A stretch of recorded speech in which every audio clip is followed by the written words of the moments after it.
if you say, hey, you want to like learn more about YouTube and figure out what resources you might need, they're going to might go click that guide, right? It's free. There's not much commitment for them to do that. And then as they continue to maybe subscribe to your channel, now they're on your list, maybe they go follow you on Instagram, they're slowly becoming more involved in your world, that when they actually are ready to take the next step, you're there and ready to help them.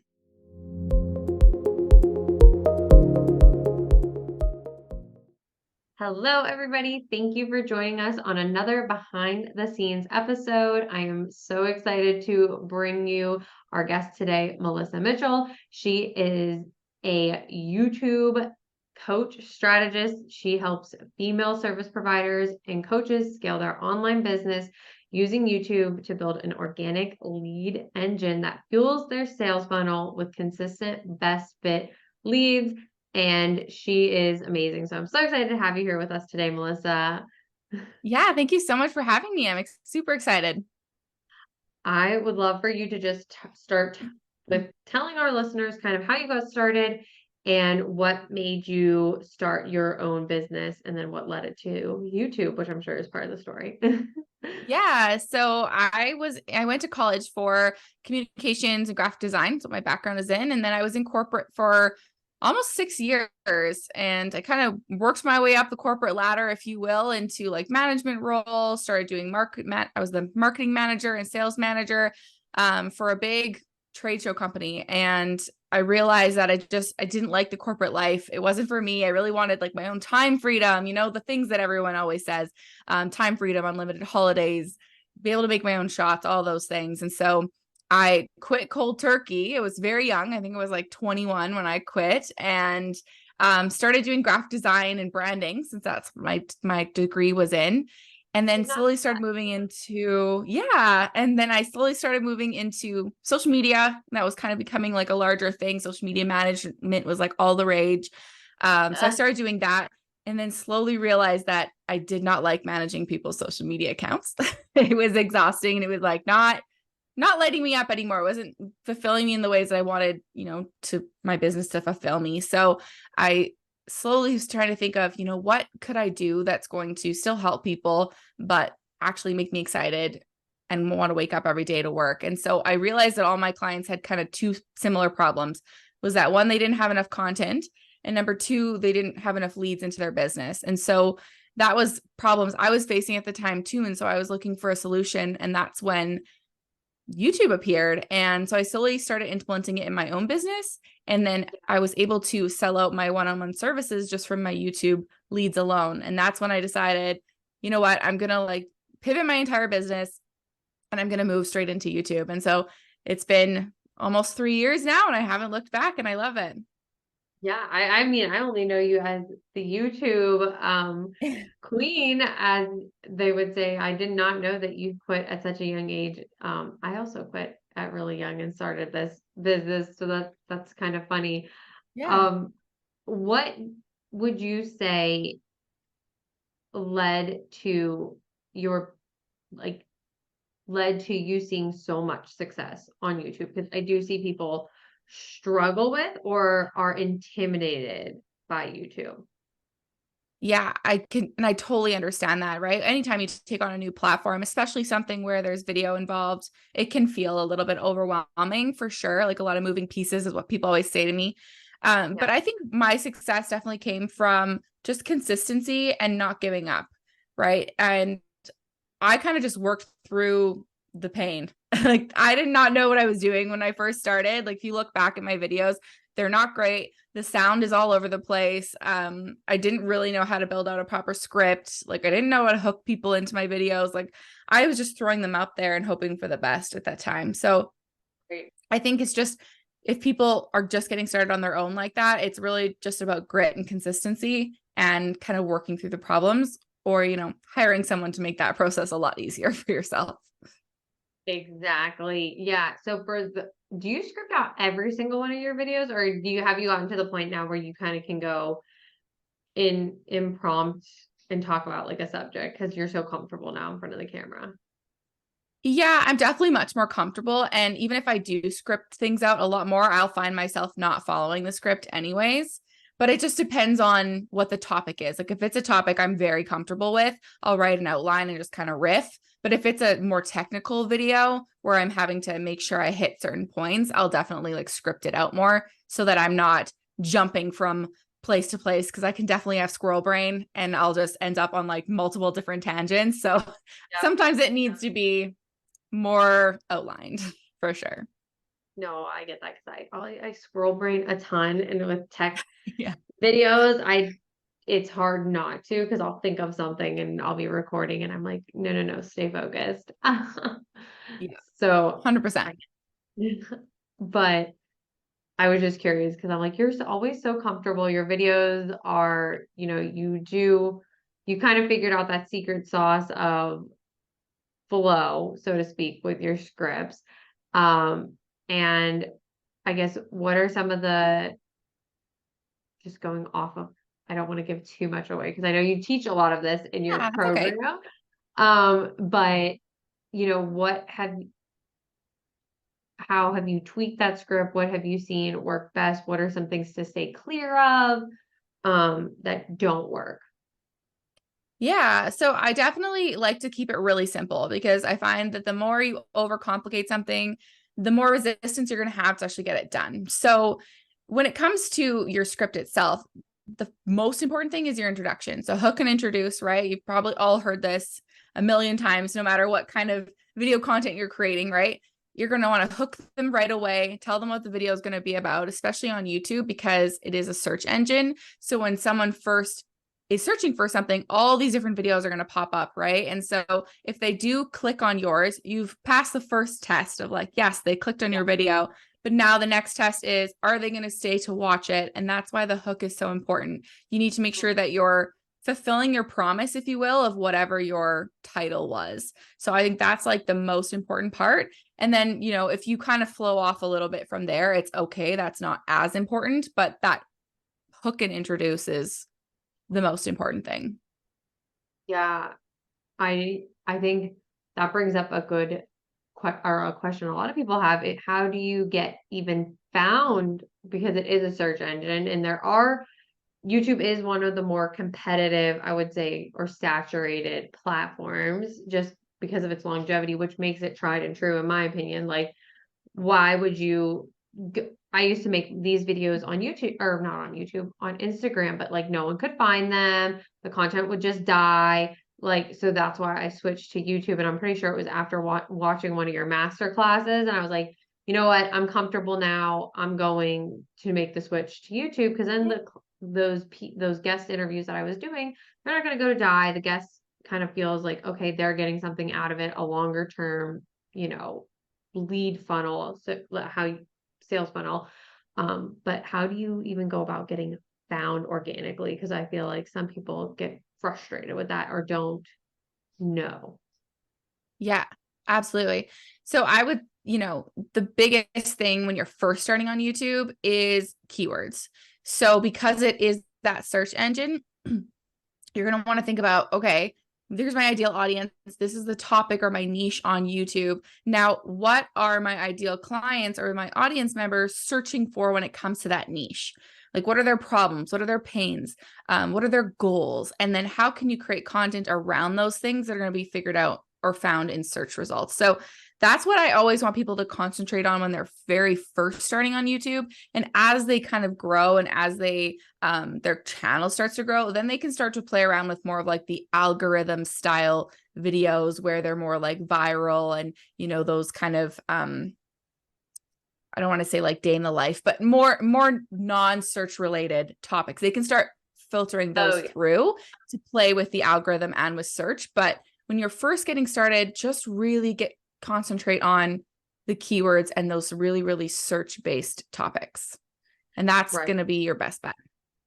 Like you don't want to have those crazy like headlines or too niche topics. I found like I've done a couple of them and I'm like, okay, those ones don't do as well as what I would consider more so basic videos that, like how to use ClickUp, or how, like, just for people in my audience, that's what they're searching for, like how to use ClickUp, things like that. And for anyone of my subscribers watching, or if you stumbled across this, you know, Chat GBT, I'm going to plug that in, is a great Yeah. place to use and search for those keywords. I did a private YouTube episode for my email list on Chat GBT and content creation. So that is one tip for anyone watching. If you're intimidated or don't know where to start, like I just put in Chat GBT, like, what is my I put in like my ideal client, what are they searching for? Or what are they Googling about X topic or X thing? And it created a whole list of things for me to pick from as potential video topics. I mean, I'm tweaking them, Yeah. but that gives you a place to start at least. Oh, totally. And that's how I view ChatGPT in general is like use it as a place to start and then you're the expert. So then take those like it's like a springboard and then put your like special sauce onto it, if you will. Like even inside of VMA, which is my group coaching program, I have a whole lesson on how to create scripts using ChatGPT. And again, you're just using the outlines of the scripts, and then you need to go in there and you need to put your information, your expertise, and all that in there. But it makes the process 10 times faster.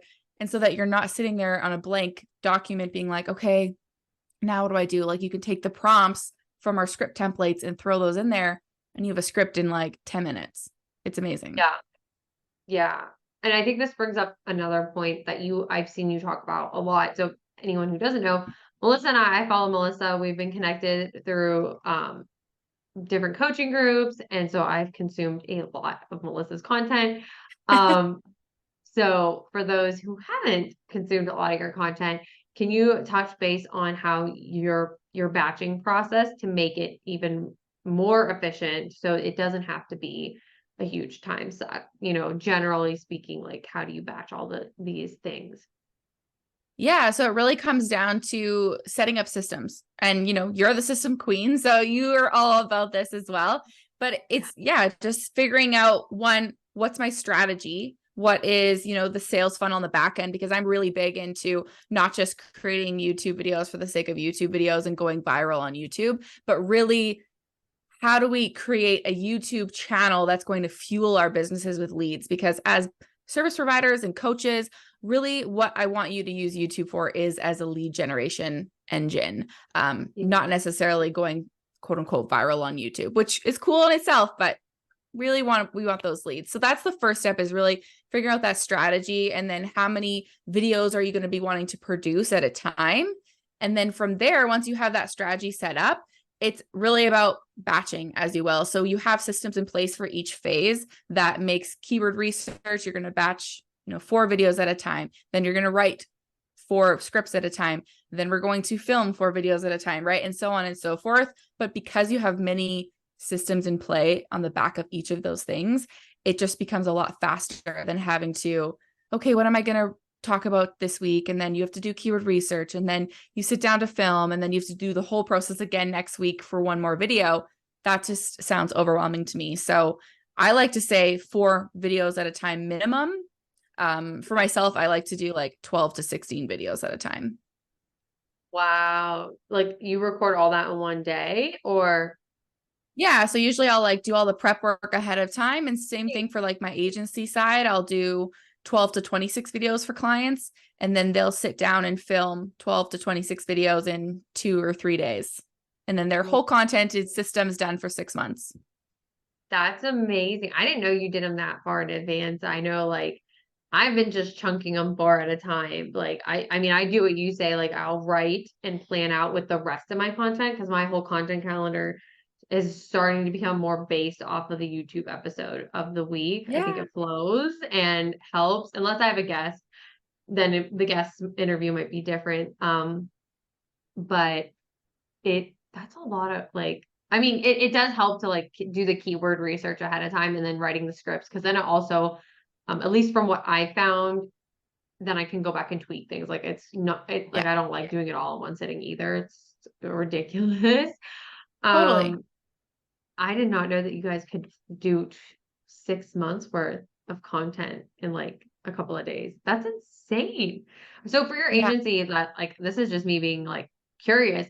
Do you Yeah. guys do the posting and the show notes and is it like full service? Completely full service on the agency side. Yeah. So we do everything from creating your strategy, launching your channel, doing all your keyword research, and basically everything that needs to be done for your YouTube. You just have to sit down and film. That's really your only job. And you have the scripts to do it. So you write the scripts. There you go. And anyone's like, this is so stressful. I mean, we all know that there's people still trying to, they will DIY it because, you know, that is a wonderful service to have. yeah. Definitely start budgeting for it if you want to have a YouTube channel, because there is a lot when it comes to editing, for sure. If you can't get it all in one take, or, you know, things like that. But oh, I did not know that. Yeah. So I learned Yeah. And something for today on the call. totally. And for anyone watching who's like, oh my gosh, I can't do 12 to 26 videos, like that is fine. Like, do not listen to this and think that that's what you need to do. Doing 4 videos at a time is what I recommend in my coaching programs, because it's a good place to start and it doesn't seem overwhelming to do 4. And you're doing it, you're still a month ahead of time all the time, right? And so you're still feeling relaxed, you're still saving time, but without that pressure. So if that's you watching this, that's a really great place to start, and don't feel bad about that at all. Oh yeah, you could still record like 4 every week and you'll Yeah. get all the content done in a month, which is just creates such like a sense of peace, kind of like you're saying, that you're ahead, Yeah. you know something's going out. Especially like that's what I've been doing as I prep for maternity leave. I've been waiting to put out all my guest recordings so that there's guest content, and I've been trying to batch record my own content, but then you don't have to worry about it. And if you have a content repurpose like strategy and process, like you can take the videos and use it for all the other types of content that you need, which I know you teach that as Yes. well Yeah. in your program, because you, like you said, you don't want it, you're not making just the YouTube for the sake of the YouTube. You want to fill your pipeline with leads. So can you talk us through how we get people from watching the videos to in the pipeline? Yeah. So it's really just about creating a sales funnel on the back end of your YouTube video. So if you've ever watched a YouTube video before and they say like, if you want to learn more, like make sure to click the link below to watch my free masterclass. Like, for example, that's what my lead generator is. And so if they're interested in that topic, and they'll click the link below, they'll watch it, and that brings them into my sales funnel on the back end. And sales funnels can look different depending on what you're offering, but as an example, it could be for my masterclass, it's they get the email, it welcomes them to the masterclass, they get to watch it. Once they finish watching it, they go into a nurture sequence of emails where then I talk to them about the masterclass, ask them questions, and then the eventual goal is to get them into my group coaching program. So that's just an example, but and Yeah. you've gone through it, obviously, Emma, if you've watched my masterclass. Yes, But that's kind of the basic framework, right? And you can use different things like mini courses. You can use low ticket offers if you want. You can use checklists. Like there are so many different ways to start this process. And you can kind of build it out as you go. But the general idea is to get people off of YouTube onto something that you own so that you can then nurture them further. yep, like get them on your email list. Like I know in my videos, if you're watching this, you're probably subscribed to my videos. So you probably see that in every video I like link my resource page or a contact page, or if there's something specific, like if we're talking about ClickUp stuff, there's ClickUp links in the link below. And there are just so many possibilities for, like Yeah. Melissa said, to get them, but you do want to get them onto some type of like email list, or I feel like that's the best one to get them on. I don't even like I would hate to say like put them on another social platform, but there's other, you can nurture them those ways. But that's what I've seen work really well, and I'm sure that's what you've seen work well, is the email list or getting directly on a call with you. Yeah, I always think like the email list is going to work the best because it's an exchange of value, right? If you're trying to get them onto a call, they don't necessarily know, like, and trust you. And I know that phrase is so overdone and I sometimes hate to use it, but they just don't want to get on a Right. call with you right away if they've only watched one YouTube video. But if you say, hey, you want to like learn more about YouTube and figure out what resources you might need, they're going to might go click that guide, right? It's free. There's not much commitment for them to do that. And then as they continue to maybe subscribe to your channel, now they're on your list, maybe they go follow you on Instagram, they're slowly becoming more involved in your world, that when they actually are ready to take the next step, you're there and ready to help them. So that's kind of how I look at it, instead of getting them onto a sales call right away. Right. And then my other question, I've had this in my head earlier and I totally forgot. Roughly, can you share with us how long it took you to like fill up your pipeline once you started launching your YouTube videos, just to give people like a rough estimate of what to expect? Because I know some people like they do see like overnight success, but some people don't, depending Yeah. on the topic. So for sure, for sure. So I always like to tell people that your first 50 videos on YouTube are kind of a little bit of a testing ground. You're really kind of getting your groove. You're trying to figure out what works. You're playing around with your niche and seeing what people are searching for, what people are resonating with, like all those things, right? But that doesn't mean you're not going to see success before that. I just like to give people that kind of buffer time, because they always ask, how many videos, how many videos?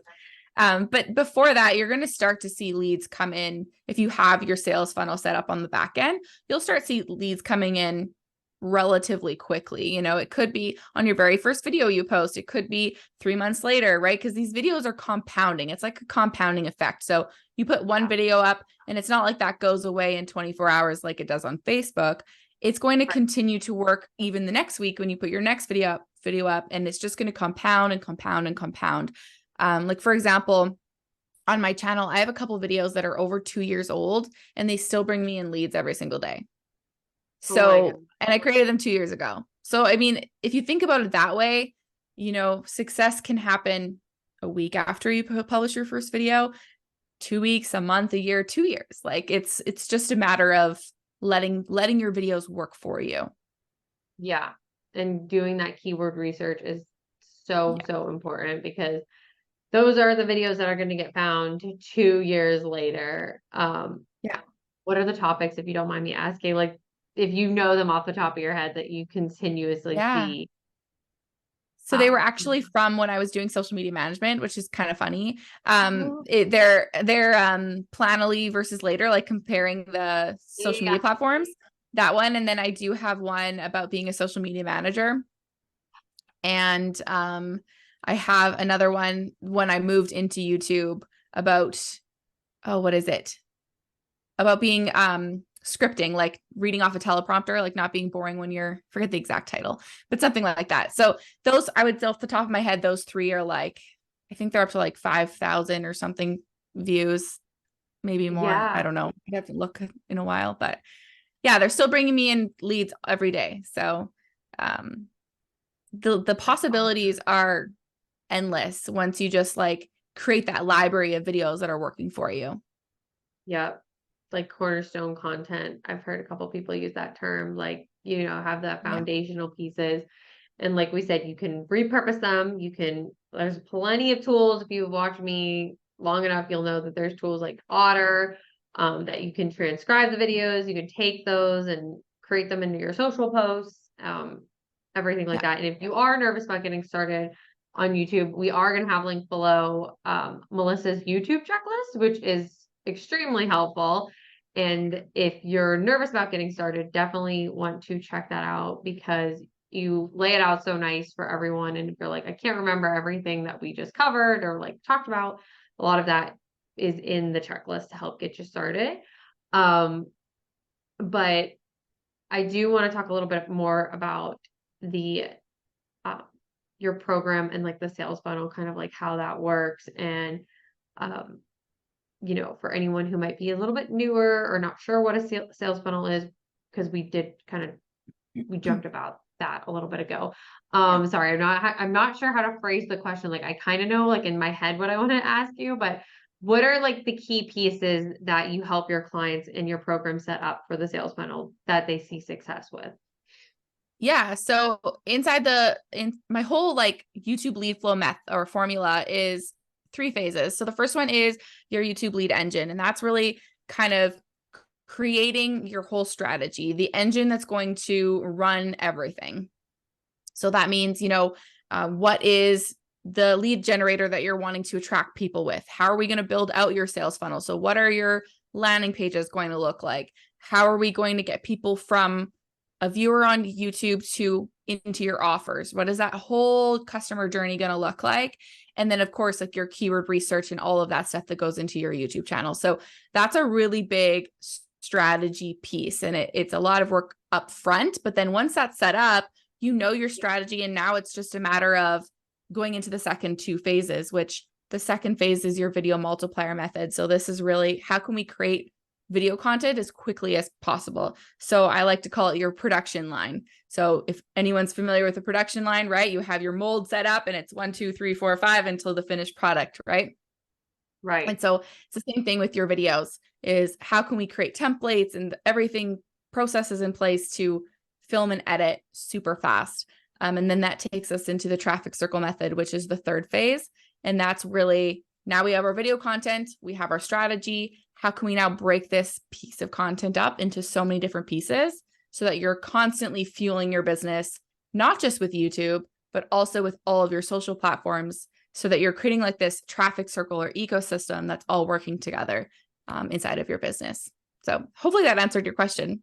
It did, because Yeah, I okay. think that gives everybody like a full picture. Because like I said, I've seen your masterclass. I kind of get your method, and I know your pieces, but I wanted everyone watching to understand the full impact, because some people, they just hear, you know, you have to put content out, you have to put it on Instagram, you have to be on this, but YouTube hasn't dipped, it hasn't faded, it's been around since, I don't even know how long YouTube's actually been around, but I can remember it being big when I was younger. So just Yeah, because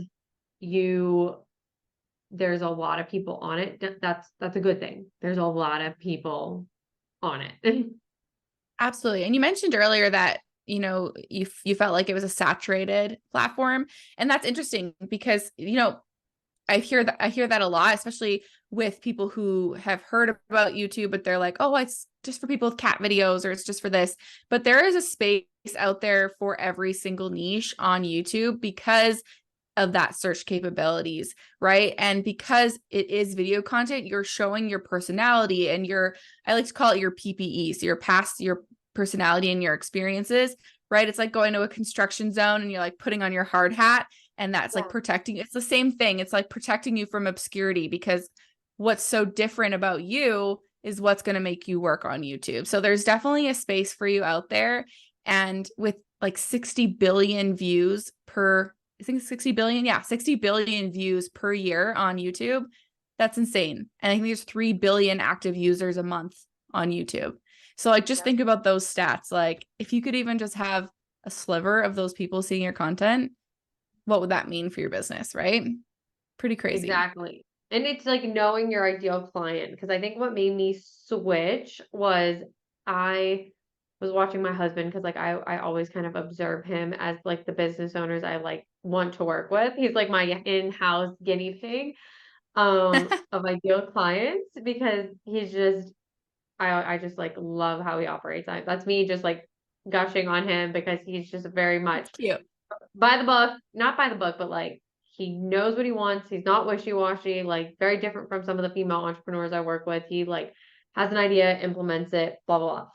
And I was Yeah. like watching him, I'm like, you're not, he doesn't scroll Instagram. He doesn't scroll Facebook. You know what he scrolls?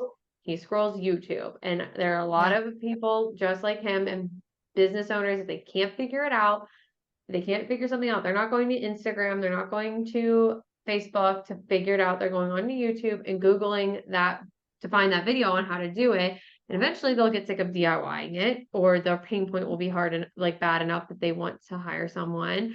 Or oh, that was like another one. Oh, and Pinterest, because they both work together. You can I repurpose a lot of my video clips onto Pinterest to drive back to it. Because Yeah. when I was looking to start my business, I actually found VA work, or the idea of VA work on Pinterest, and then went to YouTube. Like that was the funnel I went through, Yeah. for a course that I took when I first started. So having those search engines, like you said, those are longer lasting and they're tried and true. Absolutely. Yeah. And it's never going to go away, right? A platform that's owned by Google is never going to go away. Like Right. it's just, well, No. And you, like you said, even if you get a sliver of like a billion or a million people watching your content, you don't need thousands unless you're trying to become a content creator or something like that, influencer. But that's not really who watches my videos. It's more like you said, service providers, people who just, you need a handful of good clients to stick with you. Exactly. Yeah. And I think that's where people really get intimidated by YouTube is it's like, oh, well, my video only got 200 views or it only got 100 views or whatever, right? When they're first starting. And I'm like, yeah, but think about a room full of 100 people or a room full of 200 people. If you set up your sales funnel properly on the back end and you're a lead generator, something they're actually interested in, and you were able to pitch your services to 200 people, like what would that do, right? If you change your perspective on it, instead of worrying so much about the virality or like how many subscribers you have and all these things, like you'll get there eventually, but just concentrate on how are we going to take those 200 people and turn them into clients. That's really what will change your business forever. That actually brings up the question I forgot earlier. And so you made me think of it. There's the viral piece. What are metrics that people should be tracking? Like vanity metrics. What are metrics that will actually help make better decisions to give you better content? Yeah. So tracking your analytics on YouTube, I mean, on any platform is important, especially because you want to see where people are dipping off and things like that. So watch time is one of the most important things. I like to say that watch time equals wealth on YouTube because it's one of the most important metrics that they track, because at the end of the day, YouTube's a business, right? They want people to be watching their platform for as long as possible so they can sell more advertisements. That's the goal of YouTube. And so the more you can get someone to watch your video, the more they're going to push you up in their algorithm and in their search results. Right. So we want to be watching in our analytics to see what is our watch time on the videos, where are people dipping off. So like what's our average view duration? That's also important. And like, are people dipping off at a certain point? And is it because I said something, or maybe I changed into something different in my content? So we can change that when moving forward. So I would say those ones are really, really important. And then the other one that is super important is your click-through rate. So that means, you know, once all of your videos are in search results, are people actually clicking on your video to start the process in the first place? Because if they don't click on your thumbnail to watch your video, you're never going to get them into your sales funnel. So that's the very first most important metric. Gotcha. I mean, I preach metrics and KPIs and data all the time. So it's super crucial, guys, to be at least like monthly checking these. Yes. You don't have to do it every week. You can batch it and look at it to give you the best info and help you make a data-driven decision instead of an emotional one, because we get inside our heads or start to compare ourselves. So always go with what the data shows, not what your gut. I mean, your gut is still important, but sometimes we lie to ourselves. Oh, totally. Yeah. And YouTube's a funny place because sometimes videos will pop off 3 months down the line. And so I always say, like, wait 3 months before you make any changes on your YouTube video, like measure it, but wait a little while, because the algorithm in the search kind of does some funny things sometimes. And I've had videos pop off 3 months after I posted them. And before that, they've had like 40 views, and then all of a sudden they're like 1,000, 2,000. So it's just got to give it some time to work through its system. That I was gonna like wrap us up, but that made me think of a question that you just said, because so will you like re-record videos if they're not doing well, or do you kind of just like take them off the channel, or like do you refresh those videos sometimes? Yeah, I don't ever delete a video. Okay. I think that like if it's not a great video, it just is what it was. It's a learning experience and you move on to the next one. Get 1% better with the next video. But the things you can change are your thumbnail, your description, your tags, and the title. So I'll change those things. Like I'll play around and look at the metrics and like change the title or change the tags and all those things, because that will put it into YouTube's system. But most of the time, the video isn't horrible. It's not like this is a terrible video. It's just maybe it didn't perform well for, so many different reasons. And I'll just kind of tweak it. And if it still doesn't perform, it just is what it is. And it's in the library, and that's fine. Like it could be switching one word out of the title that picks it up in the search. Sometimes it doesn't have to do with the total content. It could just not be populating in the right searches potentially, if I'm Right. understanding what you're saying correctly. Yeah, absolutely. Yeah. Sometimes like in keyword research, maybe you just didn't like put the variation, there be variations of the way people say things. Sometimes that could be the problem. Or maybe sometimes it just wasn't the right time for that topic either. And it gets picked up later. So I always just let them sit. They're already published. And if it works, it works. If it doesn't, it doesn't. Move on to the next one kind of thing. Right. And then I have two more questions for you. Sorry. These are, Yeah, I that's love okay. this topic. I nerd out. How have you instructed clients on how to utilize YouTube Shorts? Because I know like all the good content is in the longer videos, but they have been really promoting YouTube Shorts recently. Mhm. So kind of what is your stance or strategy behind that? Yeah, so honestly, I'm still playing around with shorts just because they are still so new. I feel like I haven't quite cracked the code on shorts 100% yet. But what I've been doing as of now that has been working okay is just repurposing the videos that I do have, and then any videos that I create on like TikTok or Reels that are performing well, I'll put them up on shorts too. And I do find it interesting that sometimes a video that performs really well on TikTok doesn't perform that well on YouTube and vice versa. Too. So that's where it's like still a testing ground to really figure out the different strategies for the short-term content, short form content on the different channels. But Yeah. YouTube's definitely pushing the game and trying to compete with TikTok and Reels for sure. And so I'm interested to see how much it's going to grow in the future, even from Yeah. now, even from when I first launched it back in, when was that, even like January when they started Yeah, I really think so. pushing It's shorts. still really So new. it hasn't been that long. Yeah. Like it's been around for a while, but they really started promoting it back in beginning of the year ish. Yeah.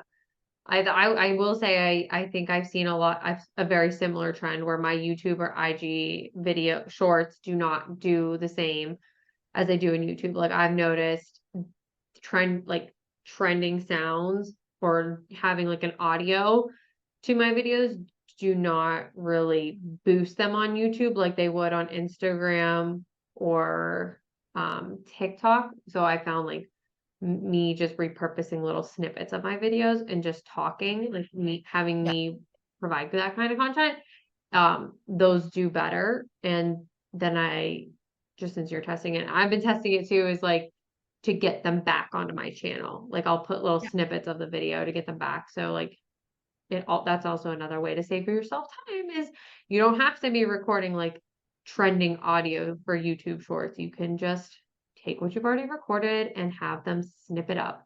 Like on Yeah. my process is to my assistant, I'm like, take whatever you took for the intro clip and then repurpose that into the YouTube short. Yeah. That's amazing. That's exactly what you need to be doing, right? Any like hooking little pieces is usually where I just like snip out 60-second pieces. And the cool thing for anyone watching who's like, oh, I don't know how to do that, you can literally do it on YouTube. Like they've Yeah, allowed you I didn't know to, that. on your mobile phone, go onto your video. And I actually have a whole video on my channel about how to do it. So you can go over and check it out. You need to go But watch that. it's, yeah, you can literally just on your mobile phone, like find a 60-second piece and clip it out and publish it straight to shorts from your phone. So if you're That's ever like, oh, game I don't have time changer. to repurpose it, just worry about your YouTube video. And the next time you're watching TV at night, go through and find 60-second clips and republish them to YouTube shorts. Oh my God, that's game changer. I didn't know that. Oh, I love Yeah. any way that I can repurpose without having to record more because why not? Make your life easier. We're all Yeah. about simple here. Totally. And that in itself, like when they came out with that tool, I think that was like back in January or February or something. I Yeah. was like, that shows me that they're really pushing, or they're going to be pushing shorts more. If they're giving you a tool to literally be like, here's your long form content, like snip it up, they're Yeah. basically telling you, hey, you should be doing this, right? Yeah. I'm gonna go watch that video, you guys, and I will Yeah. make sure it's linked because we're recording this ahead of time. So I will make sure it's linked in the show notes so you guys, when you get to this point, watch that video. Yeah, absolutely. Save yourself some time.